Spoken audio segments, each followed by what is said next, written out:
23번 법정 중개 대상물로 볼 수 없는 것은 1번 동호수가 특정되어 분양계약에 체결된 아파트 분양권. 이런 경우는 장래 건축물을 인정하기 때문에 판례에서 인정을 해주고 있습니다. 도로 예정지 사유지 역시 법정 중개 대상물입니다. 사유지니까. 미등기 건물은 등기 여부에 관계없이 중개할 수 있습니다. 20톤 미만의 선박은 법정 중개 대상물 아닙니다. 토고니까 뭐 생각하시면 돼요. 소유권 보전 등기나 20개 집단 역시 중개 대상물 맞습니다. 다 오고 하나만 X 볼 수 없는 것이니까 4번이 정답이 되겠습니다. 24번 공인중개사 자격시험에 대한 다음 설명 중 가장 옳은 것은 1. 시험에 응시하고자 하는 자는 제1차 시험에 속한 연도에 19세 이상이어야 한다. 나이 제한 없습니다. 미성년자도 가능하죠. 그래서 X.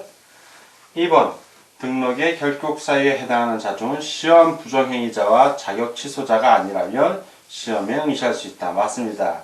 시험 부정행위자는 5년, 공인중개사 자격 취소자는 3년간 시험에 응시할 수 없습니다. 자, 그래서 2번 질문은 맞습니다.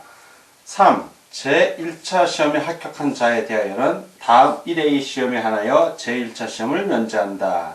자, 이거 다음 1회가 아니라 그냥 다음 해입니다. 다음 해의 시험에 한하여 제1차 시험을 면제한다. 그래서 X. 4번 제1차 시험은 논문형으로 출제하는 것을 원칙으로 할 때 논문형이 아니라 제1차 시험은 선택형입니다. 선택형을 형으로 출제하는 걸 원칙으로 하죠. 그래서 X. 주관식 단답형 또는 기입형을 가미할 수 있다. 요 D는 맞습니다. 근데 앞이 틀렸죠. X.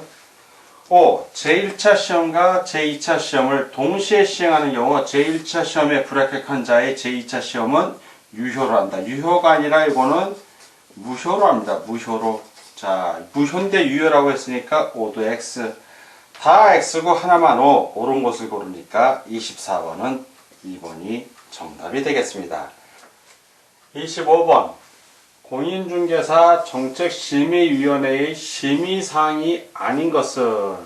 자, 공인중개사 정책심의위원회 심의사항은 4가지입니다. 첫 번째는 공인중개사의 시험 등 공인중개사의 자격 취득에 관한 사항, 두 번째는 부동산 중개업의 육성에 관한 사항, 세 번째는 중개보수 변경에 관한 사항, 네 번째는 손해배상 책임의 보장 등에 관한 사항. 요 4가지입니다. 그것이 아닌 걸 고르는 겁니다. 보겠습니다.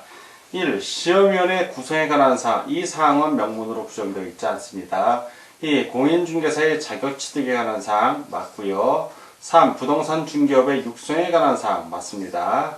4. 중개보수 변경에 관한 사항 맞고요. 5. 손해배상 책임의 보장 등에 관한 사항 맞습니다. 다 오고 하나만 X. 심의사항이 아닌 걸 고르니까 25번은 1번이 정답이 되겠습니다. 26번 공인중개사 법령의 내용에 관한 설명으로 틀린 것은 1. 공인중개사 자격시험 합격자에 대한 자격증의 교부는 시도지사가 한다. 맞습니다.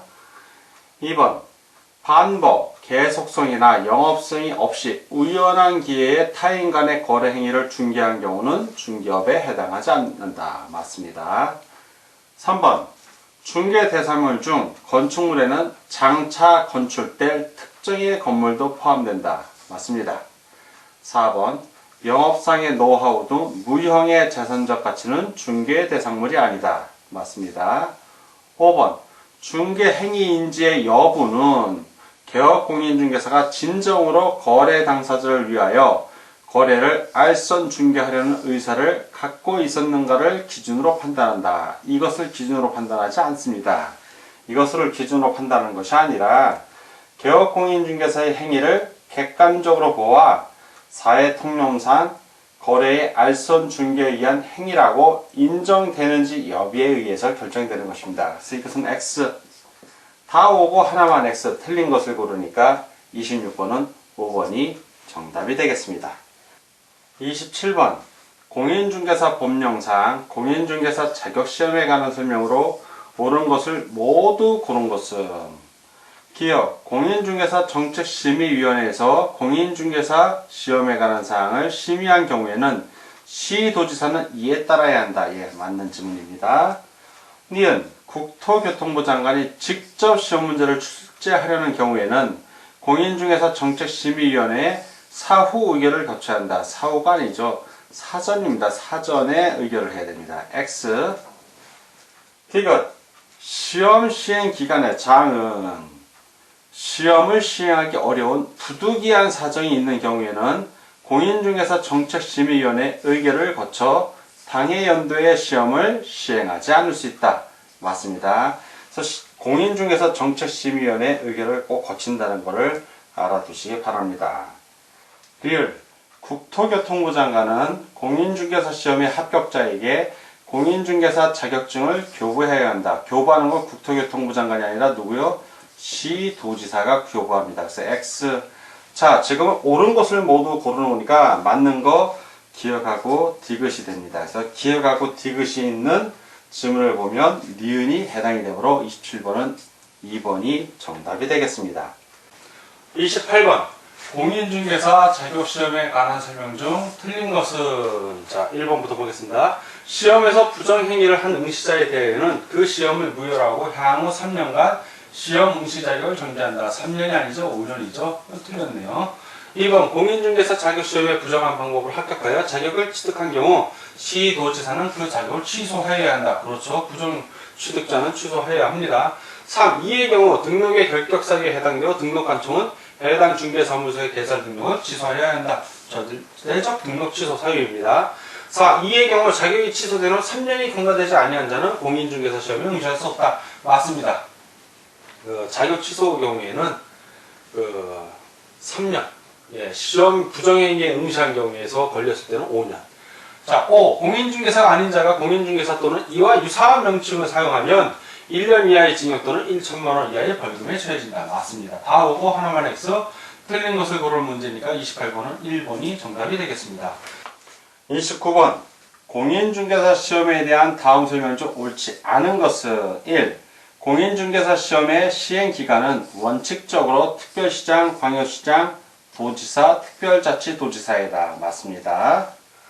2번. 국토교통부 장관은 공인중개사 자격시험 수준의 균형유지 등을 위하여 필요하다고 인정하는 때에는 직접 시험 문제를 출제하거나 시행할 수 있다. 맞습니다. 3번. 시험 시행 기간장은 예정 시험일 시, 시험 방법 등 시험 시행에 관한 개략적인 사항을 매년 2월 28일까지 관보 및 일간신문에 공고해야 한다. 맞습니다. 4. 시험 시행 기간장은 시험일 시, 시험 방법 등 시험에 관하여 필요한 사항을 시험 시행일 30일 전까지 관보 및 일간신문에 공고해야 한다. 30일이 아니라 이거는 90일입니다. 90일 전까지. 그래서 X. 5. 무등록 중개업으로 적발되어 벌금형을 선고받은 자도 공인중개사 자격시험에 응시할 수 있다. 응시는 할 수 있습니다. 다 오고 하나만 X. 옳지 않은 것을 고르니까 29번은 4번이 정답이 되겠습니다. 30번. 공인중개사 법령상 공인중개사 정책심의위원회에 관한 설명으로 옳은 것을 모두 고른 것은 기억. 위원회는 중개보수 변경에 관한 사항을 심의할 수 있다. 맞습니다. 니은. 위원회는 위원장 1명을 포함하여 7명 이상 11명 이내의 위원으로 구성한다. 맞습니다. 디귿. 위원장은 국토교통부 장관이 된다. 국토교통부 장관이 아니라 국토교통부 제1차관입니다. 제1차관. 틀렸네요. X. 리을. 위원장이 부득이한 사유로 직무를 수행할 수 없을 때에는 위원 중에서 호선된 자가 그 직무를 대행한다. 위원 중에서 호선된 자가 아니라 위원장이 미리 지명한 자입니다. 미리 지명한 자. 그래서 X. 자, 기억 니은이 맞고 옳은 거고 디귿 리을이 틀렸습니다. 옳은 것을 모두 고르니까 기억과 니은을 고르라는 얘기예요. 기억과 니은이 어디 있죠? 1번에 있네요. 그래서 30번은 1번이 정답이 되겠습니다. 31번. 중개사무소의 명칭에 관한 내용 중 틀린 것은 1. 개업공인중개사 A는 사무소의 명칭을 행복부동산중개라고 하였다. 맞습니다. 2번 시도지사는 사무소의 명칭을 잘못 사용한 개업공인중개사 B 사무소 간판에 대하여 철거를 명하였다. 시도지사가 아니라 이것은 등록관청이 하는 겁니다. 등록관청. 그래서 틀렸습니다. X. 3. 공인중개사인 개업공인중개사 C는 사무소의 명칭을 행운공인중개사 사무소라고 했다. 맞습니다. 부동산 중개 또는 공인중개사 사무소라고 하면 됩니다. 자, 4. 분사무소 설치 신고 필증을 받은 중개법인의 분사무소 책임자 D는 자기의 성명을 5개 광고물에 표시하였다. 맞습니다. 다음 5. 개업공인중개사 아닌 E는 개업공인중개사가 아닌 사람입니다. 부동산 중개와 유사한 사무소의 명칭을 사용하여 100만원의 벌금에 처해졌다. 그렇죠. 이 경우에는 1년 이하의 징역 또는 1천만원 이하의 벌금에 처해지므로 100만원이 벌금에 처해질 수 있습니다. 맞습니다. 다 오고 하나만 X, 틀린 것을 고르니까 31번은 2번이 정답이 되겠습니다. 32번 명칭 사용에 대한 설명 중 옳은 것은 1번 공인중개사가 아닌 자는 공인중개사라는 명칭을 사용해서는 안 되나 유사한 명칭을 사용하는 것은 된다. 이상하죠? 유사 명칭도 금지됩니다. 틀렸고요.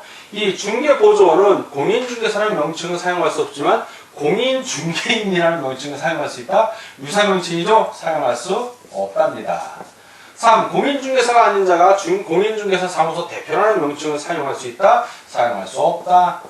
4. 공인중개사가 아닌 자가 공인중개사라는 명칭을 사용하면 1년 이하의 징역 또는 1천만원 이하의 벌금에 처해진다. 맞습니다.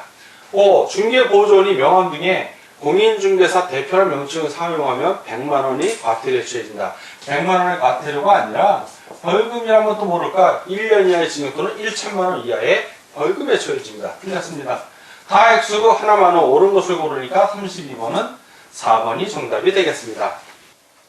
33번 개업공인중개사의 사무소 명칭에 대한 설명 중 틀린 것은 1. 개업공인중개사는 그 사무소의 명칭에 공인중개사 사무소 또는 부동산 중개라는 문자를 사용해야 한다. 맞습니다.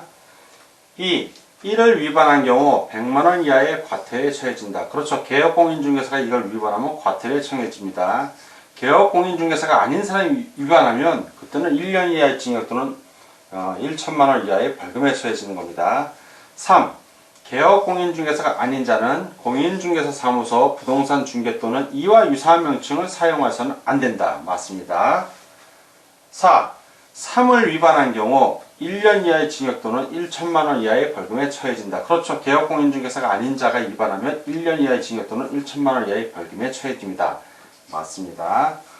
5. 중개사무소의 명칭 규정을 위반한 간판 등에 대하여 등록관청은 철거를 명할 수 있으나 명령을 받은 자가 철거를 이행하지 않을 경우 행정대집행법에 의한 대집행을 할 수 없다. 없다가 아니라 이거 있답니다. 있다. 근데 없다라고 했으니까 X.